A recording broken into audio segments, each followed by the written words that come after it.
G-I-G-G-S. No. Rhodri. Is there anything that Lionel Messi is better than you at? It's opinions. I respect your opinions. Maybe in your opinion Messi is better than me, but in my mind I'm better than him. I do it again. Add it up, bankroll, euro, peso, add it up. I'm just doing me, everything is on me. Oh, you matter what? Add it up, bankroll, euro, peso, add it up. I'm just doing me, everything is on me. Oh, you matter what? Told her if it's all me, everything is on me. Gon' back it up. Matter what? Told you I'ma do me. Why you hating on me? It's not adding up.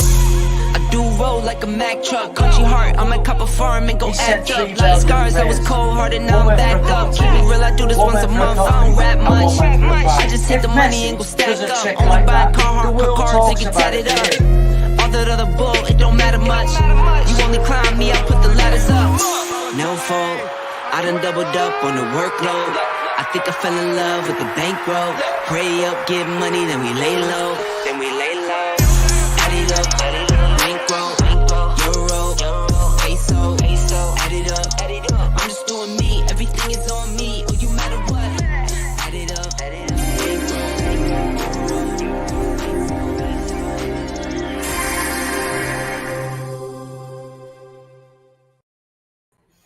Yes, guys, I'm Si. Welcome to Ace Podcast Nation and Cardiff City World, but at the moment, not Twitter, because it's not working. But we'll leave that in a minute, and I'll keep trying to set that up. I don't know what's going on with that. StreamYard issues. But we are here for Rhodri Giggs on football, Euros roundup for week 1. It's been an interesting one. We're going to talk England-Denmark, which has just finished. We're going to talk Germany, Scotland, and give some more predictions for the next round of games, among other things. But as usual, what you can expect is a bit of fun, light-hearted conversation, brutally honest opinions, bit of analysis here and there. But as always, delighted to be joined by former Salford City, FC United, Aberystwyth Town, Bangor City, and Mosley, among other clubs. Mr. Rhodri Giggs, how are you, my friend? Yeah, good, mate. What's happening? Just got 2 hours of my life I'll never get back. Oh, mate. Courtesy of Gareth Southgate. Cheers, Gareth. So I'm going to read some of these texts I just had off a couple of my English mates. One of the best squads in the tournament, but our absolute worst manager. We are by far, that's the worst performance from any team in the tournament so far, and they'll be lucky if they don't go out. So people are not happy, mate. Like, especially like those, the English fans, obviously for me. Yeah, listen to this. England, this is too slow. Ball isn't moving quick enough, and Denmark can set and in shape. Walker injury might help England. Only 2 right backs now. Bellingham has no respect for the manager or is not being coached correctly. He should stay in his space and wait beyond the lines. Discipline to do and not to do. Denmark build 3-2-5. England can't press with Kane. Denmark goal where is the pressure on the ball. Foden could be Gascoigne's at Italia 90 if the manager had a clue.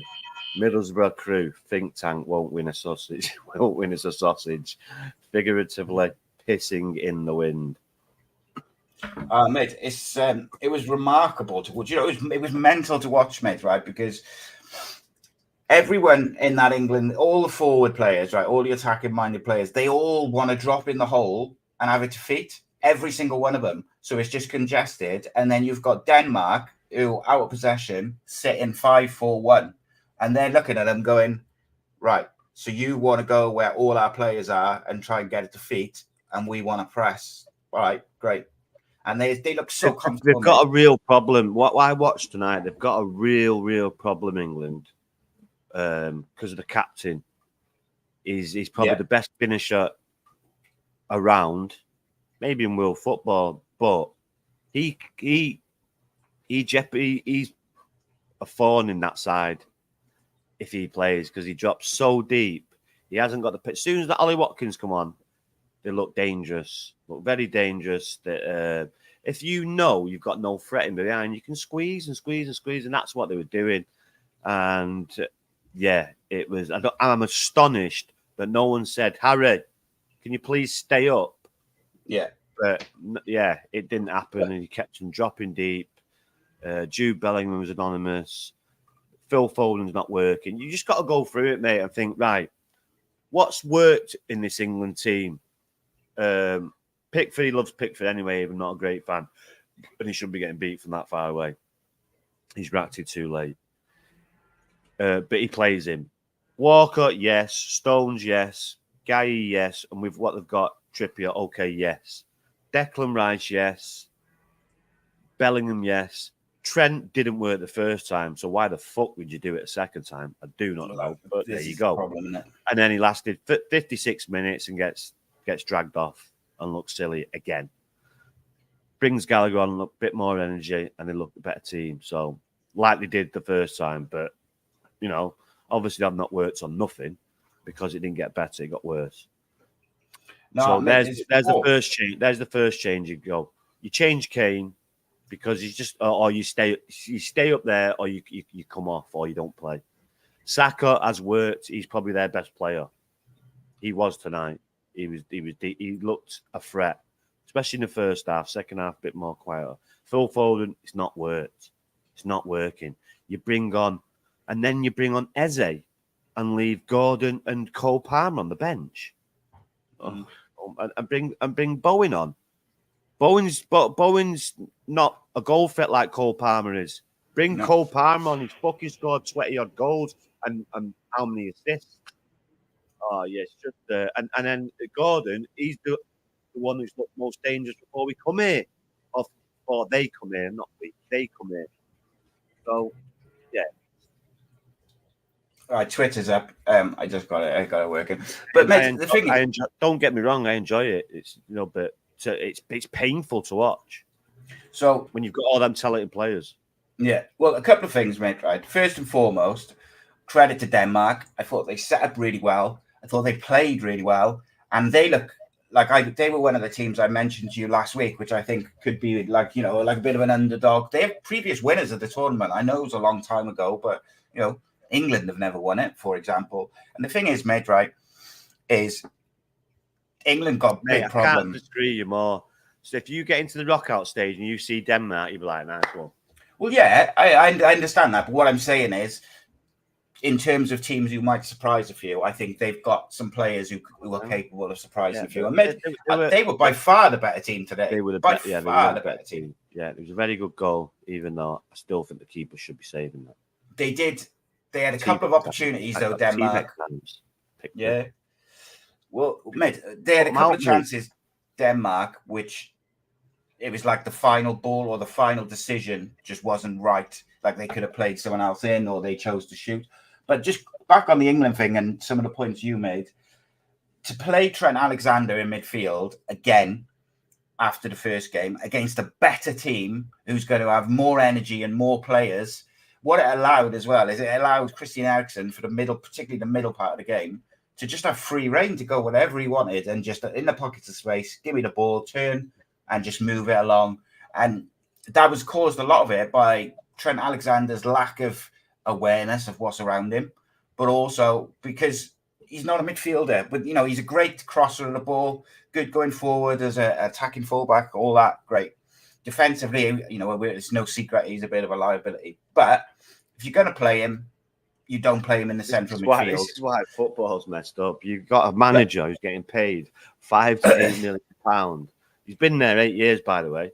And he's not won a tap, even though he should have, because he's got in very good positions with probably the most talented squad in depth, attacking-wise. And he sets up to defend. Play 3-5-2 then and stick someone up next to flipping Keane. He's stupid, literally stupid. And the thing is, mate, he's getting paid a lot of money. He's been there 8 years. He's stupid. He's not new to it. People saying bring him to United. Middlesbrough failed. True. Come on. It's just laughable. Absolutely laughable. This is the most attacking England side I've seen for a long time. Well, and they look a shambles. The two things which England, after the first game, the two things they were screaming out for after that first game. It's 3 games now. It's 3 games because they got beat off Iceland as well. Oh, yeah, okay. But I mean in the tournament, like in that first group game, what they were screaming out for was a midfielder who could receive the ball under pressure, turn, play through the lines, and actually be a midfielder. And they needed someone up front who was going to get in behind. So to me, I'm looking at the squad he's got and I'm thinking, right, well, in midfield, it's got to be Kobe Mainoo or Wharton. It's got to be because they both press resistant. They'll both take the ball in pockets of space under pressure and keep it. They look after the ball, but they're also capable of progressing it. And you get fucking Anthony Gordon on the left. If that means that Foden or Saka's got to be dropped, then that's what happens. Because England historically, the biggest problem has been trying to fit in players into the 11 instead of this is our system. These are the best players to play this system. And then if that doesn't work, then we'll bring on X, Y, and Z. But if you don't fit this system or there's someone in front of you who's better, so Bellingham in front of Foden at the 10, then that's what you've got to do. Now, I agree with you. They could play a 3-5-2. They could play with 2 number 10s. Southgate's too bland and boring to do that. He's not adventurous. He's not going to think outside the box.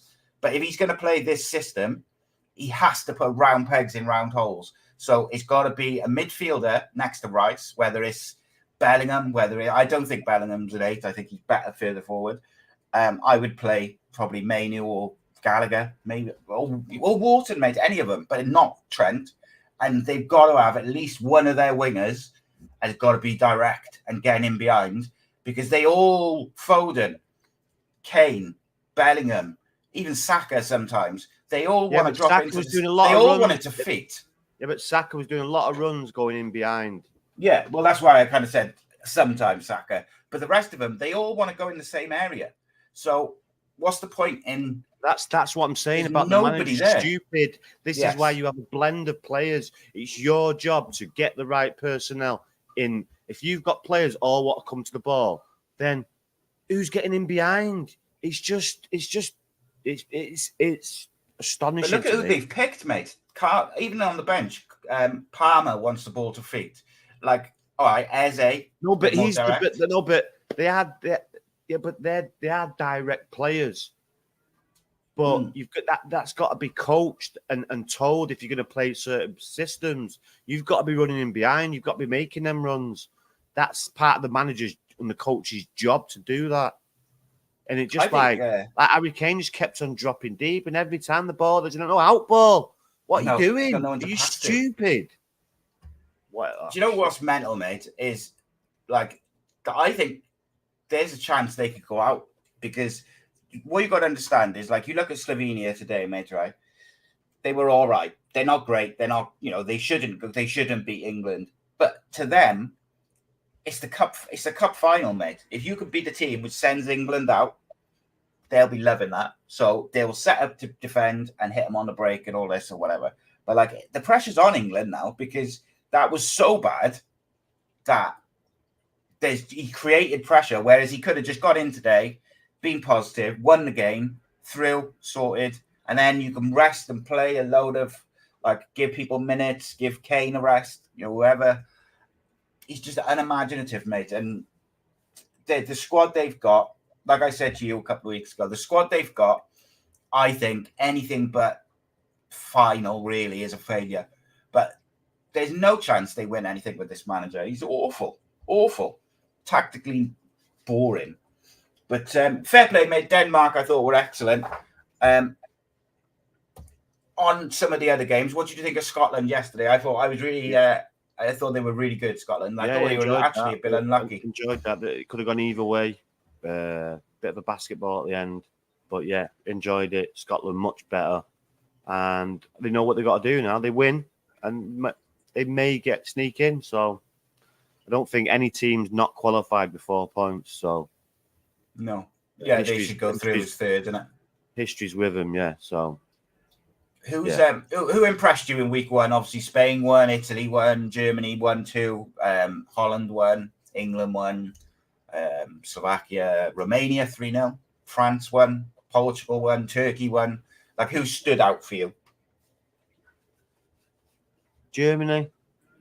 Probably Germany. Very, very good, weren't they? Really good, yeah. Germany were. Germany settled really well, home crowd. So, yeah, I was going to ask in Germany. But I won't be That's not what I'm looking for. I'm looking for who's just, Taking along. Yeah, because usually it's the ones that reach the pinnacle at the end, not they build him a bit of momentum, don't they? Because they've gone through that adversity, they've gone through that little struggle where they've had a rough game where you're winning games, you come to a semi-final and it's a bit of a struggle and you get beat. So I like the look of Portugal. They kept going. I thought they looked really good. Last minute game, team in depth, squad in depth. Sorry, Spain have looked comfortable. Use your suspects, mate. Use your suspects. We'll have a look at France tomorrow against Netherlands. That'll be a good game. So, yeah, use your suspects, mate. England been average at best. A question. Someone just texted me. Right? They said, "Ask Rhodri. Do you think if you just put in another manager instead of Southgate now, like just as a hypothetical, if you put any other manager in, i.e. De Zerbi, Klopp, whoever, just any manager who's available, and just inserted them into Southgate's position, would they do better or worse than Southgate with this squad?" Oh, they do better. They're on the front foot. These are what these players are used to. Why would you go against that? Why would you? I just don't understand it. You've got players who do it on a weekly basis, like John Stones. How many times do you see John Stones joining in the midfield? Not once. Not once in 2 games. Boring, Gareth. Stay there, John. Stay there. We want to stay nice and solid. Bore off. Yeah. Go in, join him, take some risks. That's what it's all about. Risk and reward, Gareth. No, play safe. No, stay solid. But I think Stones loses something from his defensive game, like whether it's a confidence or a belief. It doesn't have to be all the time like he does with City, mate. You can just, No, here and there. But I think by him staying all the time, like he did in the first 2 games, I think he loses a bit of confidence and a bit of swagger, and he looks defensively more rocky than when he's got the freedom to push into midfield. He's confident, and I think he defends better. Like I thought he looked a little bit ropey today. He defends better, but then you get one. Then you're not taking risk, and you come away with one more. But that's what I'm saying. He looks better when he goes forward and the league title like he did playing for Man City by taking risks. Just play safe then. Sweet. Yeah, it's mad, mate. It's I don't understand it. And like, who's Gareth Southgate's coaches? Graham Jones was in it. I don't know if he still is. I think Steve Holland. Jimmy Floyd Hasselbank still floating about. I'm not sure. I'm gonna have a look now because surely one of those coaches have got to be like telling him, Steve Holland. That's his number 2. But then is he bringing in players is he bringing in coaches? Right. So it's Steve Holland, Pat Nevin, Martin Margetson, and Jimmy Floyd Hasselbank, who is coaching staff. Martin Margetson's Welsh. He's a goalkeeping coach. Pat Nevin, Scottish. Jimmy Floyd Hasselbank, Dutch. I don't know if that's up to date. So I'll just see if I can find out. But look, mate, very poor. And like I said, I got a lot of text off English fans. Sorry, Paul Nevin, not Pat Nevin. I was incorrect. Pat Nevin. No, I read it. It just said P. Nevin, and that was the first name which came to mind. But mate, it'll be what it is. I just think they got to sort it out, or they're going to have real problems, because that was absolutely horrific. But I think Denmark deserve a lot of credit. I thought they were real good. And I'll tell you another team which I thought looked pretty good, mate. Not a particularly fancy team, and they did lose to France, was Austria. I thought they looked really tidy. A couple of really good players, looked nice. And I could see them getting through that group, maybe. Let's have a look. Who else is in that group? France, Austria, Poland. It's a hard group, that is. Poland, Austria, France, and Holland. Romania, mate. Was that a surprise to you? 3-0 against... There's always a surprise, isn't there? There's always a surprise. It's the World Cup of Euros. Romania, great start. Even though Ukraine were poor, 3-0, you're off and running. Everyone's buzzing. Confidence is high. Next game comes. You get a decent result. So... yeah, it's. Do you remember in you remember Robert Page's first Euros? So the one where he took over from your brother at the last minute.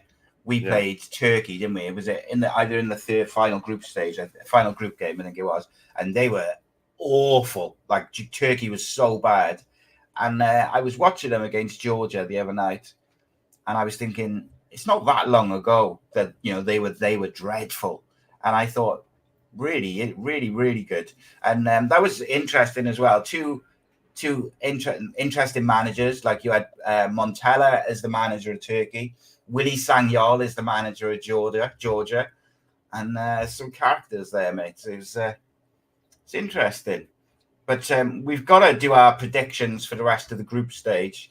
So we'll do a couple of them, and we'll kind of talk about it as we're moving, mate. What's the game tonight? Where are we? What's the day today? Thursday now. So we've got 20th of June. So look. Spain, Italy, 8:00. Oh, what a game, mate. That's it. That's why we're doing it at 7, isn't it? Lovely jubbly, yeah.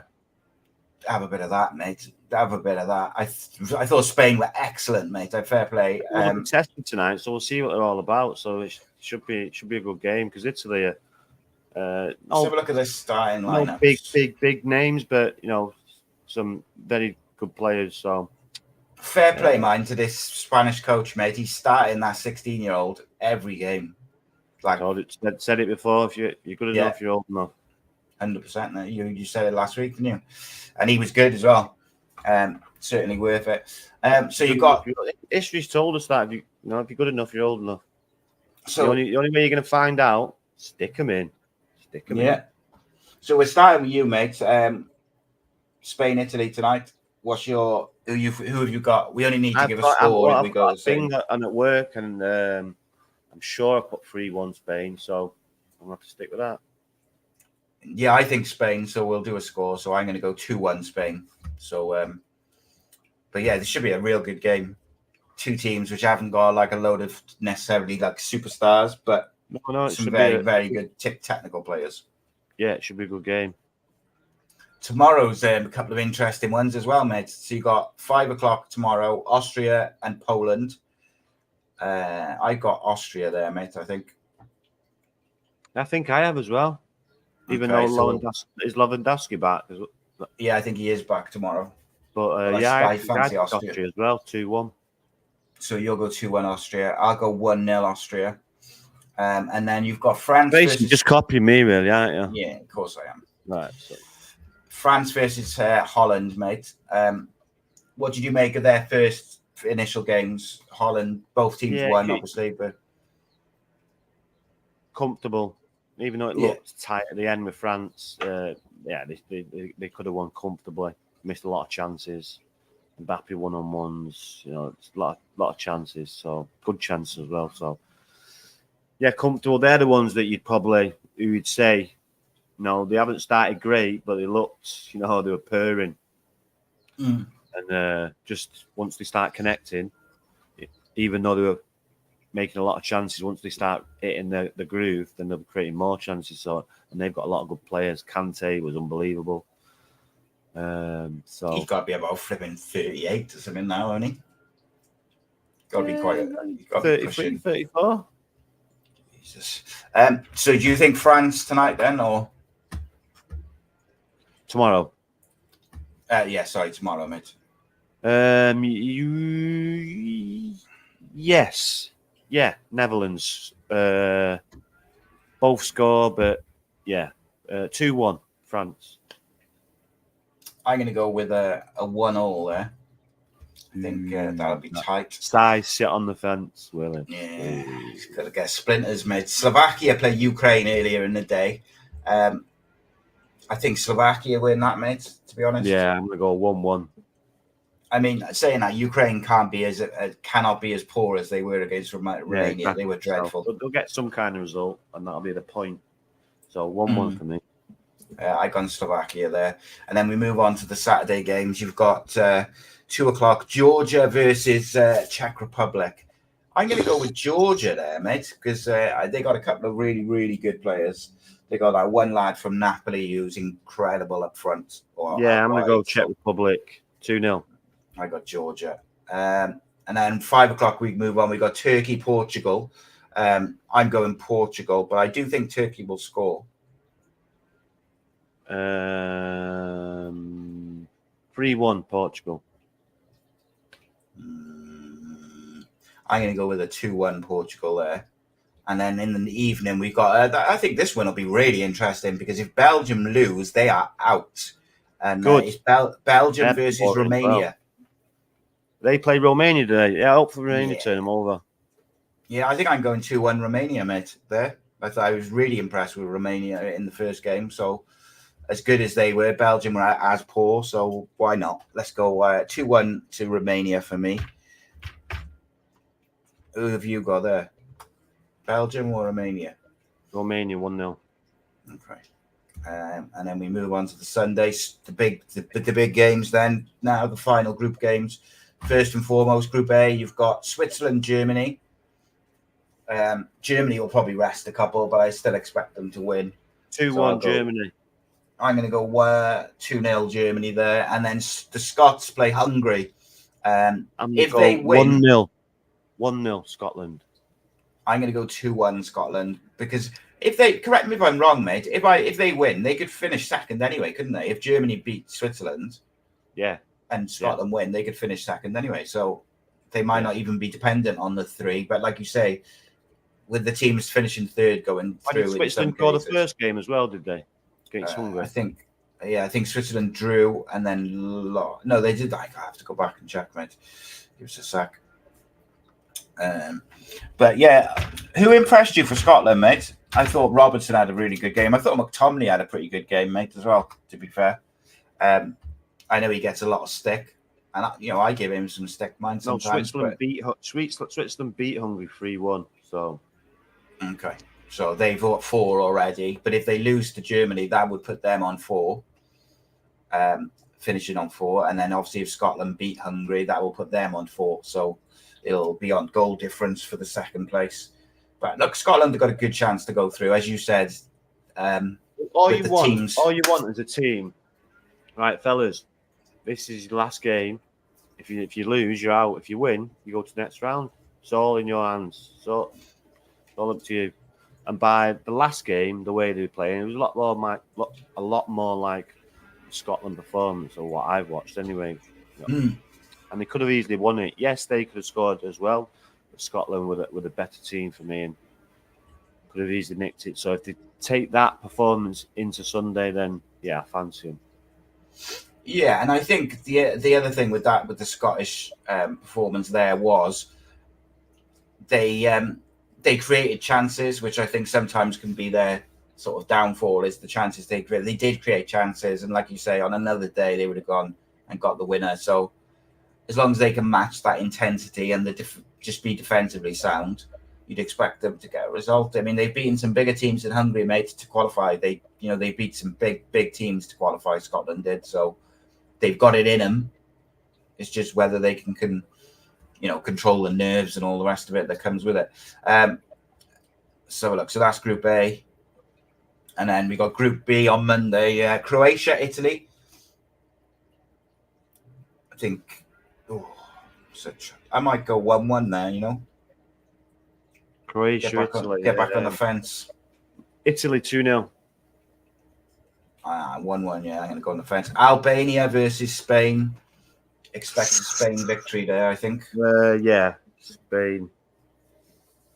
2-1. I'm going to go 3-1 Spain. We move to Group C then. England's group. England plays Slovenia. On today's performance, I would go 1-1, but I think they'll sneak through with a 2-1 win. I think he might change it. I think he will change it up this game, and you'll see it at probably 3 or 4 changes. He has to change something, mate, in the midfield that just looks broken.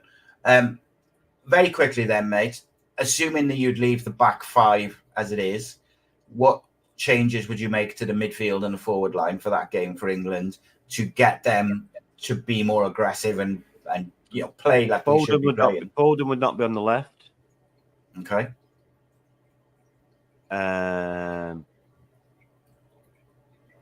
would not be on the left. So even if he changes it or goes in the middle, but he would not be on the left, I'd play somewhere else there. It's not worked.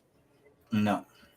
But when he comes inside, he looks dangerous. Come inside a couple of times and look dangerous, but out there he gives you nothing. So what would you do? Would you move Bellingham back to the number 8? Would you, and then have yes Foden in the 10? So who would you pick as your winger? I would have tried it this game and not. Yeah. Ideally, not the last game that it's a need win. Well, it's not an absolute need win, but it's. Well, they can't afford to slip up against Slovenia because if results go against them, they could be in trouble. But who would be your choice for the left then? You going Eze, you going Gordon, you going Bowen? I would go Gordon. Palmer. Because he's looked more dangerous to run up. I can't believe after today's performance, mate, I can't believe that Gordon, Mainu and Palmer didn't get on the pitch. Mental. Absolutely bizarre. But there we go. So I think I'd play Gordon on the left. For this game, I'd probably play Bellingham deeper and Foden 10. Would you play Harry Keane? Bearing in mind your captain and your leading goal scorer of all time. I am a big fan at the moment of a kind of false 9 kind of formation. If I was being super adventurous, I'm not Southgate. He plays that fucking false 9. He played that false 9 today. Yeah, but I would play. If you looked at his heat map, most of it'd be in the middle of the park. I bet it would be, but I would play 2 wide players who were going to go in and get in behind, and I wouldn't play Harry Kane. I'd play Foden and Bellingham, and then I'd put Mainu or Wharton alongside Mount. It's a bold statement. That's a bold statement. Look, mate, I thought Harry Kane caused England more problems today than he caused for Denmark. That's down to coaching. Fellas, we need to push up a bit. Why are we so deep? If you don't press, if you don't stay high, you're coming off, pal. It's as simple as that. It's like the players are running what they're doing. It's seen a glimpse of that from Bellingham. All right, you played for Real Madrid and you're 20 years of age, but come on. Just the pressing, mate, the England's pressing was so disjointed. Like one of them would go, but the other one wouldn't. Bellingham, look, I love Jude Bellingham as a player, mate. I think he's so talented. He's so exciting. He's everything I like about a footballer. He's aggressive, physical as well. But some of the things I seen today was either he's not listening to the coaching, or the coaching is so much worse than what we think it is. We all, we're talking about some of the stuff that Southgate's doing, but a couple of times they pressed and Bellingham didn't go. A couple of times he's waiting for the ball to come to him instead of going to the ball, and Denmark have nipped in. I don't know. I would look. Bellingham is the first name on the team sheet without a doubt. I don't think many players come out with credit today, though, mate. Really, I thought Gahey, who I really rate, I thought he was quite poor in the second half. I thought Stones was quite poor. Walker kept giving the ball away. Trippier looks super uncomfortable on the left. So, do we see Luke Shaw against Slovenia? Who knows, mate? Who knows? I think England will squeak through. I'm going to go with a 1-0 to England for that. And then Denmark play Serbia, mate. On the way Denmark have started the tournament, do you expect them to get 3 points in that final game? I think there'll be an unexpected Serbia win. It'll be 2-1 Serbia. Because I like that they were, even though they got beat off England, they caused England some problems. So I thought similar.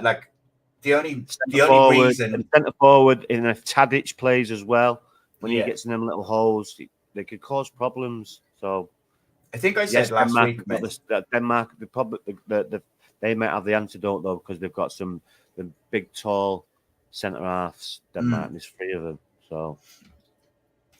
So I think I said last week, I thought Serbia might cause England some issues in the transition. Serbia, they always used to be good defensively, but not that great up top.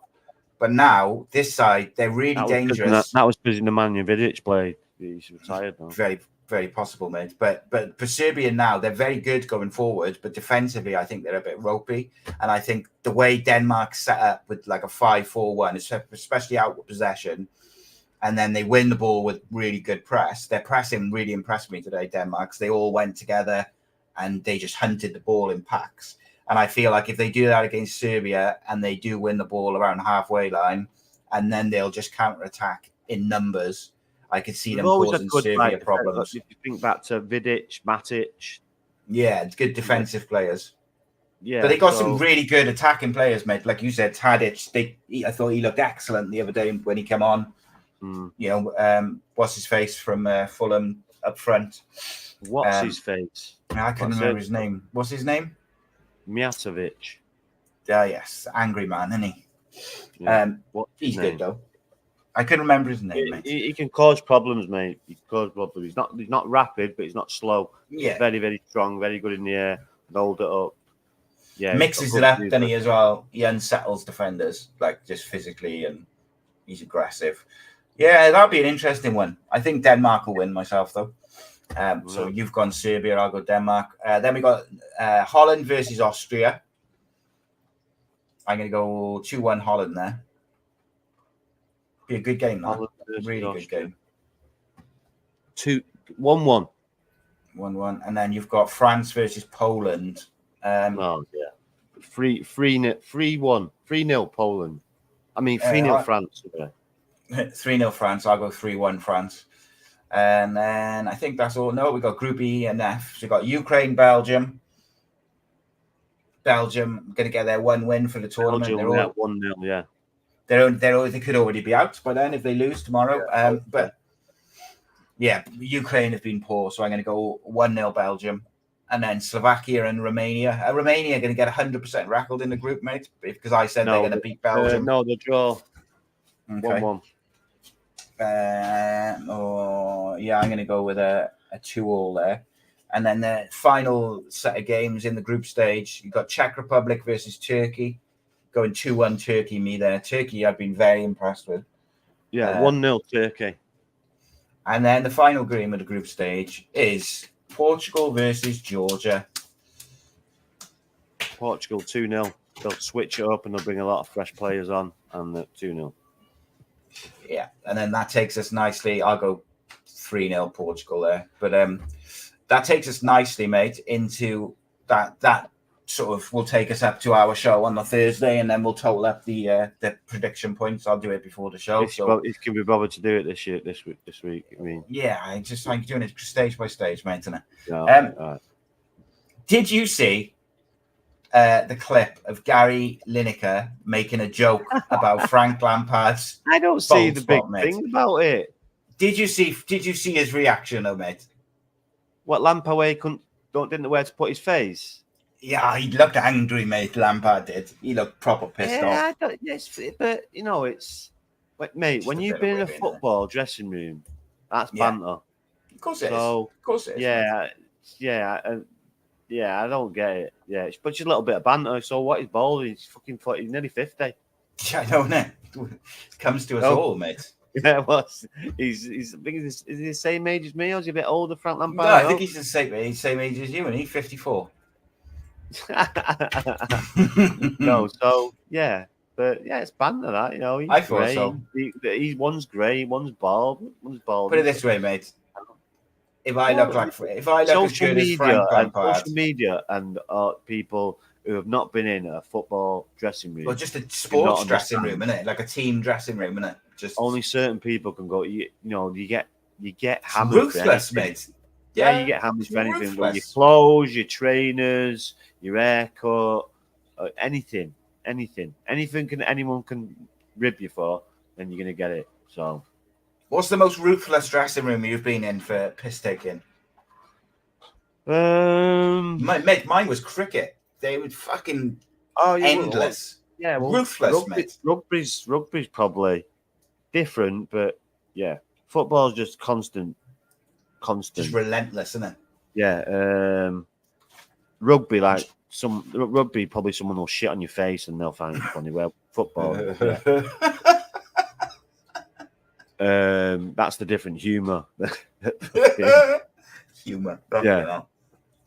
Yeah, But no, goalkeepers are crazy. I remember going to Germany, and I'm at the urinal. We've had a few drinks. We're at the urinal, and the two keepers have walked in, and they're both having the piss, and they're both like cupping each other's piss and tasting it. Fucking hell! Yeah, What so the goalkeepers are a rare breed. Oh, mate, they're fucking lunatics, though, aren't they? Let's be honest. They stayed out that night, and everyone all went home. So they had to. We were playing in Germany on a pre-season thing with FC United, and they stayed out and went into Berlin and didn't get home till after clock. So the manager made them climb every single stairs the next morning in the stadium, and there was a lot. Oh, mate, like Berlin is a night out as well. Like, that must have been painful. No. They seemed like they had a good night. Yeah, I bet. Frank Lampard, 45. 45, oh, mate. Yeah, he is the same age as me, yeah. So if I look as good as he does at 45, I'd be happy. So I don't think he needs to worry about anything. Thin in, it happens. It happens, but yeah, it's banter that. Banter. I probably didn't know where to put his face. He thought, fuck me, he's got me there. Yeah. And he just wants to laugh him. or laugh or, so he's trying to keep a serious face. He didn't know what to do.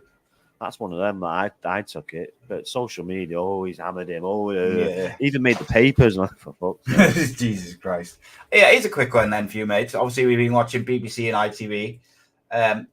Who for you has been the best pundit or most, like, who have you enjoyed listening to? Because we do get a few fresh ones during the tournament. I like the Brentford manager.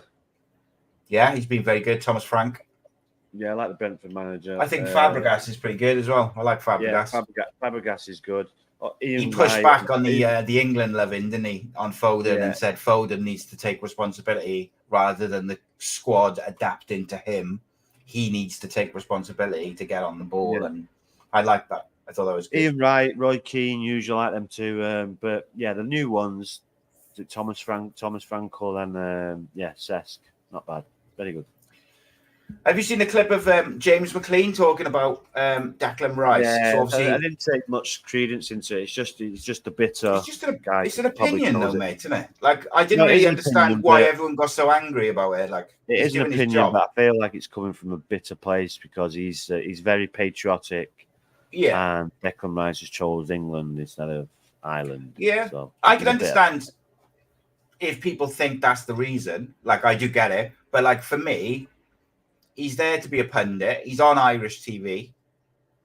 And also, even if you take all that out of it, like if he doesn't think that Declan Rice is not top tier, then I don't think that's a particularly controversial opinion. I don't think Declan Rice is top tier. The game is all about opinions. And he gave good reasons to it as well. Doesn't mean he's right. Doesn't mean he's wrong. It's an opinion. But the majority would say he was wrong. So... Paul just said at halftime, two lady commentators talking were saying that England's demise is blamed on the roof being closed. I must have missed that. Surely that's not right. That can't be true, can it? Jesus. There is some bad pundits, I don't mind. I much prefer Shearer on co-commentary than I do as a pundit. I think he's better as a co-commentator. I'd rather him neither. Yeah, I like Danny Murphy as a co-commentator as well. I don't mind Danny Murphy. Love Ali McCoist. Ali McCoist is the best, I think, isn't he? Yeah, there's some good ones, but yeah, Alan Shearer could do with not hearing him at all, if I'm being honest. Yeah, I find it difficult not to like Roy Keane. Like I like his straight talking and stuff like that. Same with Gary Neville. I've had too much of you, get me. Have a summer off. Yeah, the problem is with him and Roy Keane to a lesser extent, Micah Richards, Ian Wright, they are everywhere. And then if you watch their podcast as well, which is a couple of hours a week and blah, blah, blah, like it's a lot, isn't it? Like of the same people saying the same sort of thing. What did you see, just quickly before we wrap up, did you see Ten Hag's interview, which he did on Dutch TV, where he was a pundit? Yeah. Yeah. So I saw a lot of people, particularly UK media type people, cutting some of those quotes off and trying to frame them a certain way. But actually, if you watch the full thing, which is about 5 or 6 minutes long, I thought he spoke with honesty, integrity. I thought he came across really well. Obviously, speaking in his native language makes it easier as well.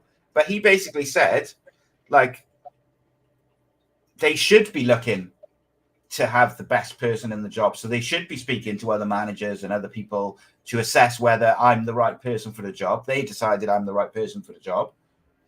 I don't see the problem with anything which he said. He did have a little sort of half dig at Southgate, but I mean, come on. Who isn't talking about Southgate over the last week or so? Like, everyone's kind of pointing out his flaws. I've done my homework on him before he come. When he started and to when he come to Ajax, sometimes it takes time. Sometimes it happens straight away at Ajax. But he is a coach that wins things. So yeah, I'm glad we stuck with him. Yeah, it's gonna be fascinating. And people forget as well, mate. Right?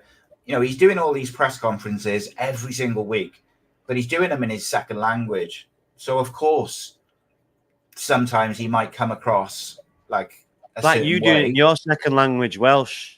You'd struggle, wouldn't you? Exactly. Yeah, I would struggle, mate, big time. I could get out a little bit. I could understand more than I could speak, but I could do a little bit. But like, I would struggle.